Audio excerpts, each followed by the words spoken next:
नमस्कार साथियों, मैं आपका अपने YouTube चैनल पर हार्दिक स्वागत करता हूं। आज हम लोग बात करने जा रहे हैं एक विशेष युद्ध की।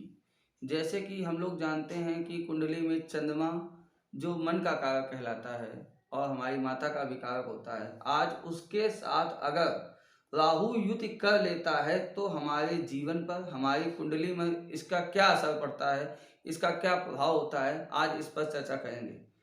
जैसे कि हम सभी लोग जानते हैं कि राहु एक छाया ग्रह है।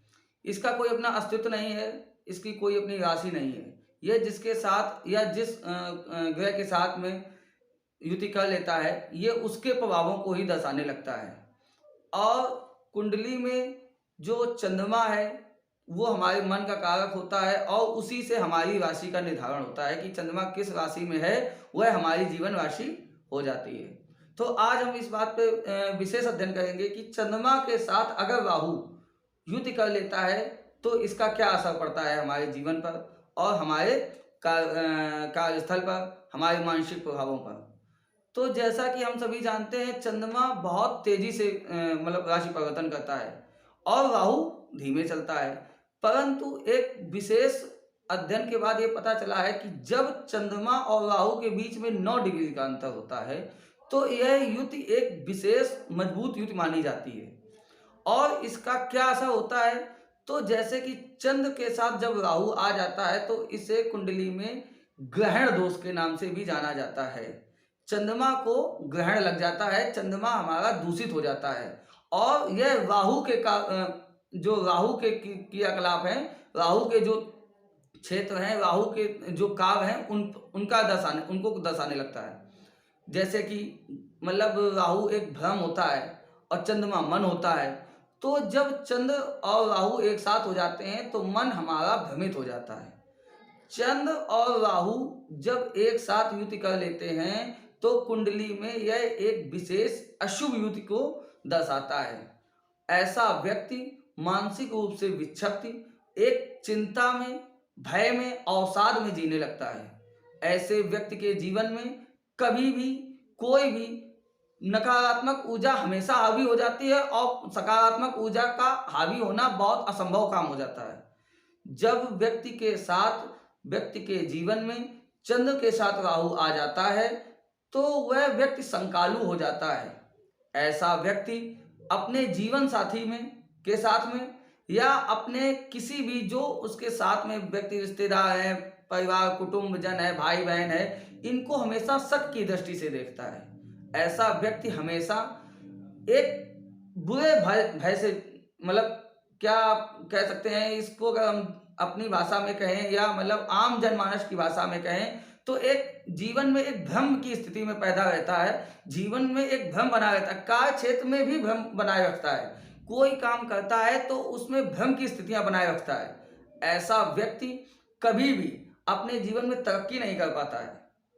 तरक्की करना तो बहुत चाहता है, उसके ख्वाब तो बहुत बड़े बड़े होते हैं। राहु की तरह वह एक सोचता है कि मैं सब कुछ कर लूंगा, लेकिन उसके मन में एक भ्रम होता है, वह मन से मानसिक रूप से विक्षिप्त रहता है। ऐसा व्यक्ति जिसकी कुंडली में चंद्र के साथ राहु होता है वो गंदी आदतों का शिकार हो जाता है। ऐसा व्यक्ति शराब, मांस, मदिरा, गुटखा आदि का भी सेवन करने लगता है। यह युति एक बेहद ही अशुभ मानी जाती है। अगर किसी व्यक्ति के लग्न में यह युति बन जाती है तो वह व्यक्ति मानसिक रूप से तो अवसादित हो जाता है, चिंताग्रस्त हो जाता है, भय स्थिति में रहता है, बीमार भी रहने लगता है। अगर यही युति लग्न से द्वितीय भाव में, धन भाव में बनती है तो ऐसे व्यक्ति, ऐसे जातक को धन की हमेशा तंगी बनी रहती है। ऐसा व्यक्ति धन को कमाने के लिए हमेशा कठिन परिश्रम करना पड़ता है। अगर यही युति चंद्र राहु की युति पराक्रम भाव में बन जाती है, जैसा कि हम लोग जानते हैं कि पराक्रम भाव का राहु अच्छा कहलाता है, तो ऐसा व्यक्ति पराक्रम तो करता है लेकिन जो उसका मानसिक संतुलन है वह अच्छा नहीं रहता है।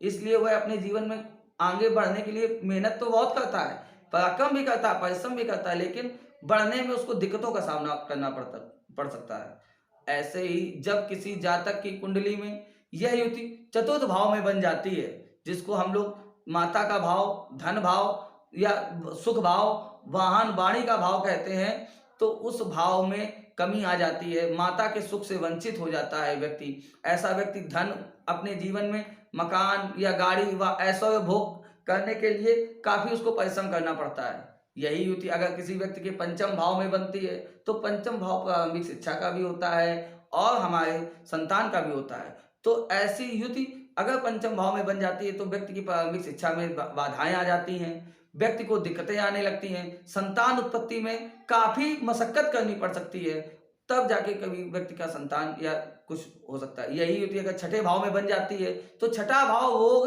और शत्रु का होता है, जहां पर राहु अच्छा फल देता है, लेकिन चंद्र के साथ होता है तो मानसिक रूप से तो परेशान रखता है, परंतु ऐसे व्यक्ति के दुश्मन या गुप्त शत्रु हमेशा दबे रहते हैं।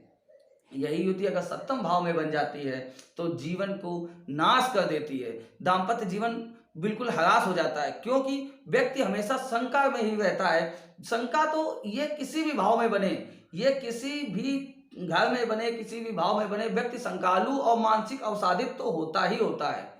ये अगर सप्तम भाव में बन जाती है तो पत्नी के जीवन में मतलब अगर पति है तो वह अपने पत्नी के ऊपर शक करेगा, और अगर ये महिला की कुंडली है तो वह अपने पति के ऊपर शक करेगी और दाम्पत्य जीवन को बिगाड़ने का प्रमुख कार्य करती है।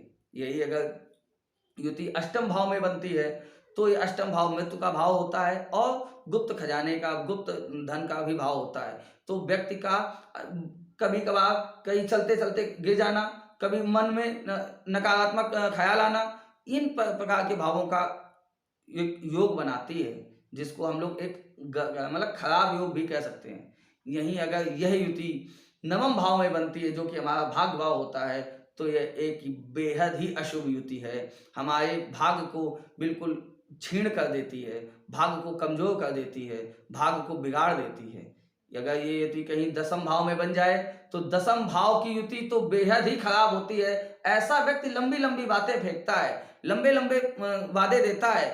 ऐसा व्यक्ति ये दिखाएगा कि उसके पास बहुत कुछ है, आडंबर दिखाता है, लेकिन उसके कार्य क्षेत्र में नगण्यता होती है, शून्यता होती है, कार्य करने में मन नहीं लगता है और व्यक्ति गंदी और बुरी आदतों का शिकार होता है। और ऐसे व्यक्ति के पिता के साथ संबंध बहुत ही खराब हो जाते हैं, पिता के साथ पिता का सुख प्राप्त नहीं होता है, माता के साथ भी खराब होते हैं, क्योंकि जब वह दसम में बैठता है तो राहु साथ में दृष्टि से मतलब चौथे घर को देखता है। यही व्यक्ति अगर 11वें भाव में आ जाती है, युति आ जाती है, तो 11वें भाव का राहु अच्छा फल देता है और वहां पर चंद्र और राहु की युति मिश्रित फल प्रदान करती है। मानसिक रूप से परेशानियां होती हैं, परंतु व्यक्ति लाभ कमाने के लिए किसी भी हद तक गुजरने की कोशिश करता है। 11वें भाव का राहु लाभ के लिए बेहद अग्रसर रहता है। यही युति अगर द्वादश भाव में बनती है जो कि व्यय भाव होता है तो बेहद ही खराब कही जाती है। वहां पे व्यक्ति का पैसा बीमारी में, किसी बुरे कामों में, गलत संगत में गलत प्रकार से खर्च होने लगता है और व्यक्ति कभी दो पैसे जोड़ नहीं पाता है। ऐसी युतियां जो एक विशेष युति कही जा सकती है, मनुष्य जीवन को पूरी तरीके से प्रभावित करती है।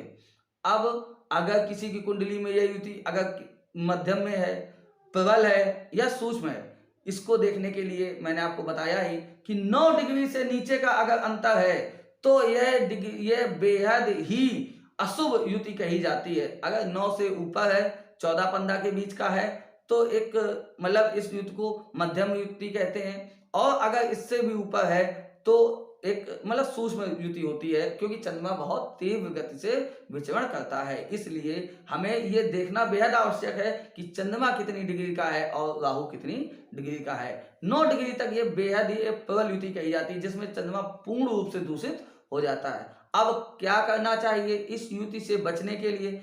इस युति से बचने के लिए हमें चंद्रमा को मजबूत करना चाहिए, चांदी की वस्तुओं का दान करना चाहिए, सभी सफेद चीजों का दान करना चाहिए। हमें अपने गले में एक चांदी की चंद्रमा जिसमें मोती लगा हो, चांदी की चैन में धारण करना चाहिए। हाथ में हमें चांदी का कड़ा धारण करना चाहिए। हमें भगवान शंकर पे सफेद चीजों का अर्पण करना चाहिए, जैसे दूध, हमें भगवान शंकर पे दूध चढ़ाएं, चावल चढ़ाएं या शक्कर चढ़ाएं, इन चीजों का दान करना चाहिए। अब ऐसा और क्या करें जिससे मन हमारा एकदम तीव्र रहे और हमें इन चीजों से थोड़ा सा बाहर निकाले? तो हमें मेडिटेशन भी कर लेना चाहिए।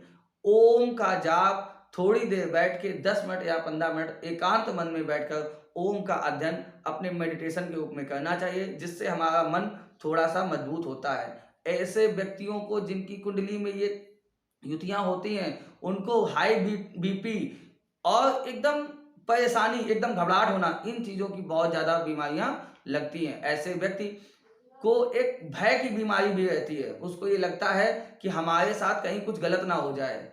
इसलिए मैं आपको ये बताना चाहता हूँ कि हमें इन युति से बचने के लिए उपाय करते रहना चाहिए, वरना यह एक ऐसी युति है जो हमारे जीवन क्षेत्र को बहुत ही बुरी तरीके से प्रभावित कर सकती है। हमारा दाम्पत्य जीवन बिगाड़ देती है, हमारा कार्य स्थल बिगाड़ देती है, हमें हमारे कुटुंबजन, हमारे रिश्तेदारों से दूर कर देती है। यह एक ऐसी युति है जो हमें गंदे कामों की ओर भी ले जाती है, हमें नकारात्मक क्षेत्र की ओर ले जाती है। तो इसलिए आप लोग इस चीज़ को विशेष ध्यान दें, भगवान शंकर की आराधना करें और जितना हो सके सफ़ेद चीज़ों का दान करें, मन को मेडिटेट करें, जिससे इस युति से आपको थोड़ा सा लाभ या आराम मिले।